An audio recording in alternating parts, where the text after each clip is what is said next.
guys, nagtitip lang nga po pala tayo ng ice tea. At yung isa pong video, binura ko po dahil nagkukulang po yung time. Kaya, ginawa ko na lang, pinas forward ko na lang po siya dito.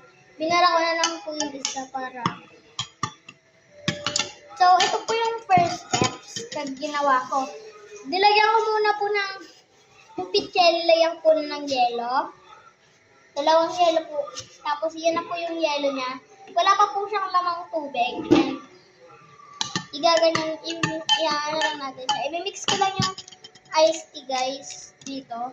And, sunod lang, ilalagay ko na siya dito.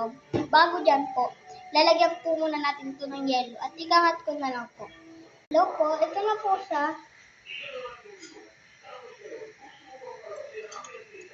Ito na po, ilalagay na po natin ito dito. Dito po sa kitchen para mas maramihan po yung tubig. Kasi po, masyado siyang masyado siyang matamis ata. Titikman ko na. Let's go.